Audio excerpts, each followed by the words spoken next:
পঞ্চগড়ে নবাগত পুলিশ সুপারের সঙ্গে সাংবাদিকদের মতবিনিময়। আমাদের পঞ্চগড় জেলা প্রতিনিধি এ.কে.এম. আসাদুজ্জামান রানা এর পাঠানো তথ্য ও ভিডিও চিত্রে ডিডি ডেস্ক রিপোর্ট। নবাগত পুলিশ সুপার জনাব রবিউল ইসলাম মহোদয়ের পঞ্চগড় জেলায় যোগদান উপলক্ষে অত্র জেলার ইলেকট্রনিক ও প্রিন্ট মিডিয়ার সাংবাদিকদের সঙ্গে এক মতবিনিময় সভা অনুষ্ঠিত হয়েছে। রবিবার ৭ ডিসেম্বর পুলিশ সুপার কার্যালয়, পঞ্চগড়ে এই সভা অনুষ্ঠিত হয়।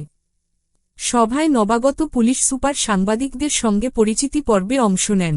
জেলার আইনশৃঙ্খলা পরিস্থিতি আরও উন্নত ও জনবান্ধব পুলিশিং কার্যক্রম জোরদারে সকলের সহযোগিতা কামনা করে তিনি বলেন, পঞ্চগড়ে শান্তি শৃঙ্খলা রক্ষা, অপরাধ দমন এবং সাধারণ মানুষের নিরাপত্তা নিশ্চিত করতে গণমাধ্যমের ইতিবাচক ও দায়িত্বশীল ভূমিকা অত্যন্ত গুরুত্বপূর্ণ।